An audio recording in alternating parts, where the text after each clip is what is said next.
절망적인 인생을 살던 우리에게 우리 주님 다가오셔서 건져내시고 구원하시고 이렇게 새로운 생명을 주셔서 살아갈 수 있도록 우리 주님 은혜 베푸시니 참 감사합니다. 우리에게 영원한 생명 주시고 이렇게 하루하루를 주님과 함께 동행하며 살아갈 수 있도록 은혜 베푸신 아버지, 간절히 바라기는 오늘도 우리가 살리는 자의 삶을 살아갈 수 있도록 주님 은혜 내려 주시옵시고, 오늘도 수많은 사람들이 우리 교회와 성도들 때문에 살아나는 역사가 있게 해주시기를 원합니다. 오늘도 아버지 하나님 마른 뼈와 같고 절망 가운데 있는 자들에게 살리는 역사를 이루어 나가는 복된 교회 되게 하시고 복된 성도들이 되게 하여 주옵소서. 오늘도 야루를 주님께 부탁합니다. 사랑하는 주의 백성들의 한 사람 한 사람 우리 주님께서 보살펴 주시옵시고 죄와 사망의 권세로부터 우리 주님께서 보호하여 주시옵시며 모든 환난으로부터 지켜 주시옵시고 모든 재앙과 재난으로부터 우리 주님 지켜 보호해 주시옵소서. 오늘도 우리 주님께 이 하루를 온전히 부탁하며 이 하루를 온전히 우리 주님께 올려드리기를 원합니다. 주님 역사하시고 영광받아 주시옵소서. 우리 구주 예수님 이름으로 간절히 기도합니다. 아멘. 우리 하나님 말씀 함께 봅니다. 에스겔서 37장 1절 말씀부터 14절 말씀 함께 봅니다. 이제 다 같이 함께 한 목소리로 말씀 받들어 읽겠습니다. 여호와께서 권능으로 내게 임재하시고 그의 영으로 나를 데리고 가서 골짜기 가운데 두셨는데 거기 뼈가 가득하더라. 나를 그 뼈 사방으로 지나가게 하시기로 본즉 그 골짜기 지면에 뼈가 심이 많고 아주 말랐더라. 그가 내게 이르시되 인자야 이 뼈들이 능히 살 수 있겠느냐 하시기로 내가 대답하되 주 여호와여 주께서 하시나이다. 또 내게 이르시되 너는 이 모든 뼈에게 대언하여 이르기를 너희 마른 뼈들아 여호와의 말씀을 들을지어다. 주 여호와께서 이 뼈들에게 이같이 말씀하시기를 내가 생기를 너희에게 들어가게 하리니 너희가 살아나리라. 너희 위에 힘줄을 두고 살을 입히고 가죽으로 덮고 너희 속에 생기를 넣으리니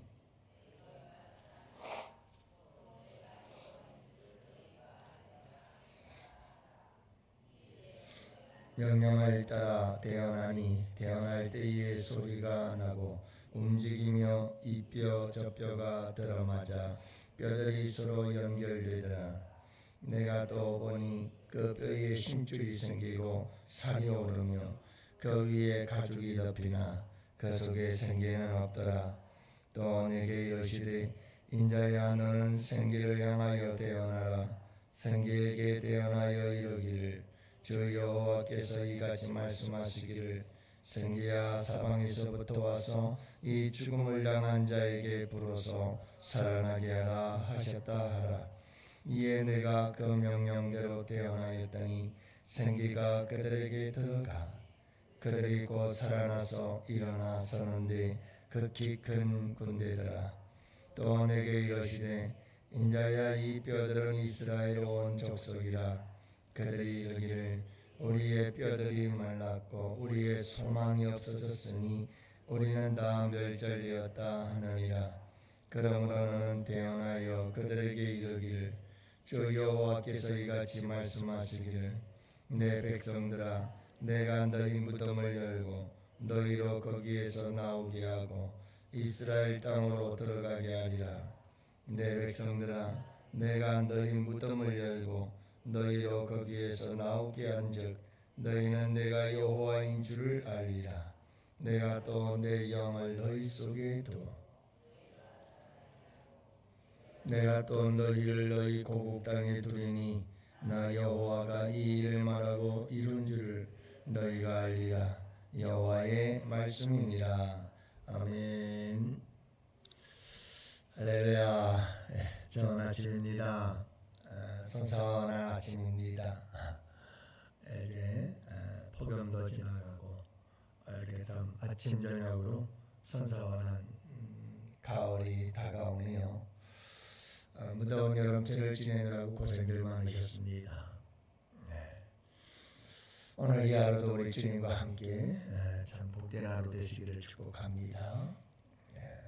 행복한 하루 되시기를 바라고 하나님의 나라가 우리 가운데 늘 함께 하시기를 축복합니다. 오늘 말씀은 이 마른 뼈들이 살아나는 놀라운 역사가 일어나는 그런 장면을 묵상하고 있는데, 후반부에 보면 이제 이 말씀이 어떤 의미인지를 설명을 하고 해설을 해주고 있어요. 그래서 이스라엘 백성들이 마른 뼈와 같다라고 하는 것은 그들이 영적으로 죽은 상태요, 또 그들이 절망 가운데 빠져 있다라고 하는 것을 보여주고 있다, 이렇게 말씀하지 않습니까? 그래서 무덤에서 열고 건져냈겠다고 할 만큼 이건 죽은 자의 모습이요, 그만큼 절망적인 이스라엘 백성들의 모습을 이야기해 주고 있어요. 여러분, 이와 같이 바벨론의 포로로 끌려가 70년의 생활을 할 수밖에 없었던 이스라엘 백성들은 처참한 마른 뼈의 모습이요, 그리고 또 너무 절망적이었죠. 절망적이었어요.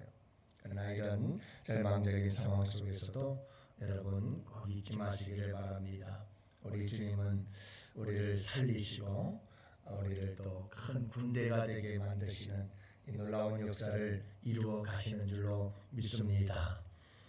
여러분, 목회라는 게 뭘까요? 목회라는 게 뭘까요? 교회의 사명이 뭘까요? 목회라는 것은, 교회의 사명은 생명을 살리는 거죠. 절망 가운데 있는 자들에게 희망을 주고 소망을 주는 것이고, 죽은 영혼 살리는 것이, 이것이 교회의 사명이에요. 여러분, 우리 교회가 열심히 전도하잖아요. 이번 주에 우리 또 전도가 있는데 왜 우리가 전도하죠? 영혼을 살리는 거예요. 죽은 영혼 살리고 절망 가운데 있는 영혼들을 살리는 거예요. 이 일을 위해서 우리가 전도하는 거죠. 교회의 목적은 여기에 있어요. 여기에 있어요. 그리고 나아가서 여러분, 목회도 마찬가지예요. 왜 목회를 해야 되는가? 목회는 뭔가? 라고 말했을 때 그것은 뭐냐 하면 생명을 살리는 거예요. 생명을 살리는 거예요. 절망 속에 있는 우리 성도들을 어떻게 소망으로 이끌어 인도할 수 있는, 이게 가장 큰 사람이 살아나는, 죽은 자를 방불케 했던 마른 뼈와 같은 사람들이 살아나서 여러분, 정말 하나님 나라를 누리고 경험하며 하나님 나라의 백성으로서 영원한 삶을 바라보면서 이 세상에서 멋진 인생을 살아가고 하나님께 영광을 올려드리는 것, 이게 살아나야 돼요. 살아나야 돼요. 그래서 목회자가 제일 기쁠 때가 언제냐면, 어제도 주일날 말씀을 드렸잖아요. 여러분, 정말 예수 그리스도를 닮아가는 날마다의 변화의 역사, 죽은 자가 살아나서 계속해서 그 생명을 통하여 새로워지고 세워진다는 것은 바로 이게 살아나고 있다는 거거든요. 여러분, 변화되지 않는다는 건 이건 참 힘든 일이에요. 살았다고는 하지만 사실은 어떻게 보면 죽은 거죠. 왜요? 생명은 살아나요. 생명은 반드시 자라나요. 생명은 자라나요. 근데 생명이 없는 건 자라나지 않아요. 여러분, 우리가 믿음이 있고 예수 그리스도의 생명이 있다면 반드시 자라나서 예수의 성품과 형상을 닮아가게 돼 있거든요. 목회를 하면서 가장 큰 기쁨과 보람은 바로 그런 거죠. 날마다 구원받는 자의 수가 더하고 살아나는 자가 있는 거예요. 날마다 그 생명 안에서 성장하고 자라나서 살아있는 그런 모습들을 바라볼 때 가장 큰 기쁨과 행복이 있는 거죠. 여러분, 오늘 말씀에도 보면 사람을 변화시키는 것이 있어요. 사람을 살리는 것이 있어요. 뭐냐? 오늘 말씀 37장 전체의 이야기이기도 합니다만, 여러분, 사람을 살리고 사람을 변화시키는 것, 오늘 본문의 말씀에 보면 크게 두 가지로 나오게 되는데, 사실은 두 가지가 아니라 세 가지라 이렇게 볼 수도 있겠습니다. 첫 번째가 뭐냐면 성령이 계셔야 돼요. 오늘 말씀은 다 성령의 역사예요. 하나님의 영이 역사해야 돼요. 성령의 역사죠. 반드시 성령의 역사가 아니고는 사람은 살아날 수 없어요. 특별히 우리는 이 살아난다라고 하는 말은 영적으로 죽었다는 걸 전제로 하고 있거든요. 여러분, 영적으로의 죽음, 하나님을 떠난 인간, 하나님을 버리고 하나님과 단절되어 버린 인간, 그것은 죽은 자다. 이게 성경의 정의예요. 그래서 인간은 하나님 없는 인간들은 다 죽은 거예요. 사실은 살았다 하나 죽은 자들인데, 여러분, 그 죽은 자들이 살아나려면 반드시 무엇이 있어야 되냐면 성령의 역사가 있어야 돼요. 어제도 함께 말씀을 나눴잖아요. 성령이 아니고는 예수를 주라 고백할 수가 없어요. 성령께서 역사해야만 여러분, 이 죽은 마른 뼈가 살아나는 역사가 일어나게 되는 줄로 믿습니다. 그래서 여러분, 우리에게는 강력한 성령의 역사가 일어나야 됩니다. 오순절 성령 강림의 역사를 우리 주님께서 약속하시고 그 약속을 이루신 이유가 뭐예요? 살리기 위해서예요. 살리기 위해서. 죽은 자들을 살리기 위해서. 여러분, 이 성령이 역사할 때 살아나요. 그리고 또 살리는 자가 돼요. 내가 살고 내가 살리는 자가 되고, 이런 역사가 오순절 성령 강림을 통해서 일어나지 않아요? 그래서 여러분, 성령이 아니고는 안 돼요. 우리 양원교회의 모든 성도들이 어린아이까지 성령 충만의 역사가 일어날 수 있게 되기를 원합니다. 성령이 운행하는 교회가 되기를 원합니다. 성령께서 일하는 교회가 되기를 원합니다. 그럴 때 살아나기 시작합니다. 살아나는 역사들이 막 일어납니다. 그러나 여러분, 성령은 성령님 혼자서 일하지 않습니다. 오늘 본문의 말씀을 보면 성령님께서 일하실 땐 항상 무엇과 함께 일하시느냐 하면 말씀과 함께 일하십니다. 말씀과 함께 일하십니다. 그래서 성령께서 에스겔을 이끌고 인도하시면서 그에게 계속해서 뭐라고 합니까? 대언하게 하십니다. 하나님의 말씀을 대언하게 하시고 하나님의 말씀을 선포하게 하시고 하나님의 말씀을 외치게 하는 거예요. 그래서 성령께서는 무엇과 함께 일하신다고요? 말씀과 함께 일하셔요. 그래서 에베소서에서는 성령의 검, 곧 하나님의 말씀이다, 이렇게 말합니다. 그러니까 성령께서 사용하는 검이 있는데 그분의 손에 들려진 검은 무엇인가? 그것은 하나님의 말씀이다. 그래서 하나님의 말씀 속에 성령이 역사하고 성령의 역사 속에 말씀이 역사하면 그곳에는 반드시 죽은 자가 살아나는 역사가 일어난다 하는 거예요. 여러분, 이 에스겔서 37장의 핵심은 마른 뼈가 살아난다는 것이고 군대가 된다는 것이고, 거기에는 반드시 성령 역사가 있어야 되고 성령님과 함께 하나님의 말씀이 선포되어지고, 여러분, 그 하나님의 말씀 속에 성령이 역사하고 성령의 역사 속에 말씀이 역사할 때 그때 이와 같은 살아나는 역사들이 일어난다. 이게 본문의 말씀의 강조점이 아니겠어요? 그래서 우리 교회 안에는 이 역사가 일어나야 돼요. 이 역사가 일어나야 돼요. 그럼 말씀과 성령, 성령과 말씀. 그런데 여러분 한 가지 더 중요한 게 있어요. 그게 뭐냐면 말씀이 뭐냐 하는 거예요. 여러분 이 에스겔서에서 말씀, 하나님의 말씀을 대언할 때 성령의 역사와 함께 죽은 뼈들이 살아나는 역사가 일어나죠. 하나님께서 이 세상을 창조하실 때도 무엇으로 창조하셨나요? 말씀으로 창조하셨거든요. 여러분이 에스겔서에서 많은 뼈가 살아나는 것은 이것은 창조의 역사예요. 그렇기 때문에 뭐가 선포되죠? 말씀이 선포되는 거예요. 그러니까 말씀은 창조적 능력이에요. 죽은 자를 살리는 창조의 능력이 말씀 안에 있어요. 그리고 그 말씀은 성령의 역사 속에 강력한 능력이 나타나게 되는 줄로 믿으시기 바랍니다. 그런데 그 말씀이 로고스예요. 예수 그리스도예요. 말씀이 육신이 되어 이 땅에 오신 예수. 그래서 여러분 예수님이 이 세상에 오신 이유와 목적은 분명한 거예요. 그분은 말씀으로 오셨어요. 말씀으로 오셔서 말씀으로 그분은 뭐라 하시냐면 살리셔요. 여러분 예수님께서 이 땅에 오시고 당신의 생명을 내어주심으로 하신 일이 뭐예요?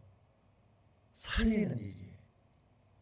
하나님 앞에서 죽은 자들을 살리는 놀라운 역사를 이루어내신 줄로 믿습니다.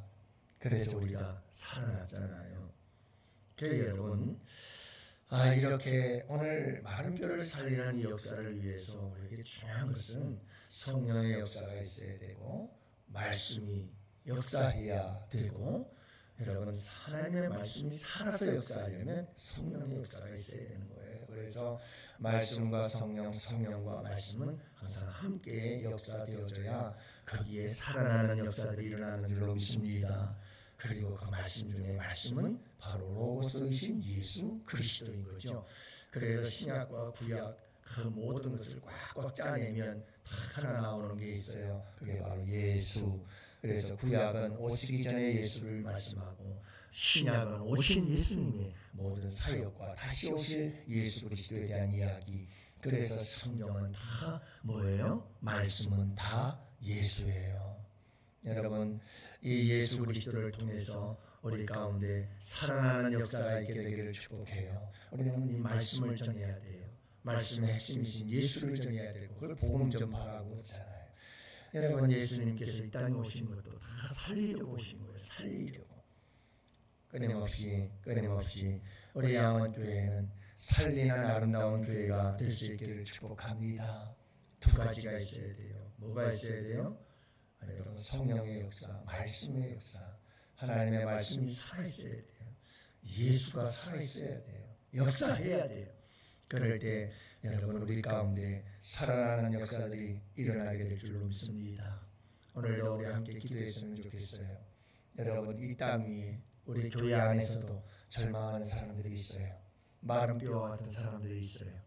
그들에게 우리 주님 찾아가셔서 말씀을 선포하시고 말씀 속에 성령님 역사하시고 성령님 말씀과 함께 역사하셔서 그들이 못하게 해달라고 해요. 살아나게 해 주옵소서. 소망으로 살아갈 수 있도록 도와주시옵소서. 여러분들 우리가 함께 기도하는 복된 시간들이 되실 수 있기를 원해요. 오늘 이 하루도 여러분 살리는 자의 삶을 살았으면 좋겠어요.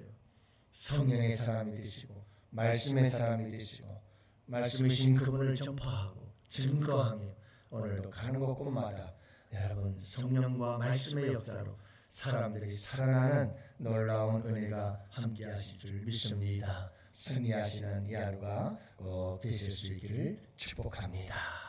오늘도 환우들을 위해서 기도합시다. 여러분 암과 투병하고 싸운다는 건 두려운 일이에요. 우리 아직도 우리 선창희 장로님 그리고 강대수 집사님 위에서 여러분을 끝까지 기도로 승리하기를 원합니다. 완치 판정 있는 그날까지 우리가 함께 기도합시다. 나아가서 여러분 나라와 민족을 위해서도 우리가 함께 기도합시다. 이제 8.15 광복절 기념일이 다가오고 있습니다. 하나님 이 나라 이 민족 순국 선열들을 기억하며 이 나라 이 민족이 평안을 자녀들이 소하는 복된 나라가 되게 하여 주옵소서. 우리가 함께 기도하고 일제하에서 이 나라 이 민족을 자유를 주신 하나님께서 여러분 이 땅을 더욱더 축복해 주시기를 간절히 기도할 수 있기를 원합니다. 나아가서 그 외에 많은 환우들이 있어요.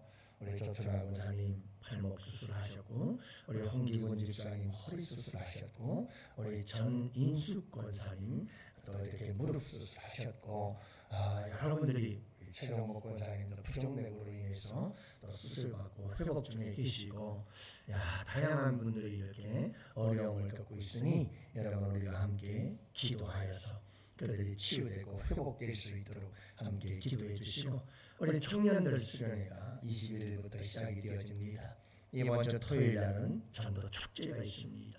여러분들 잊지 마시고 함께 기도할 수 있기를 원합니다. 다 같이 우리 함께 두 손을 거쳐 간절히 부르짖고 여러분들의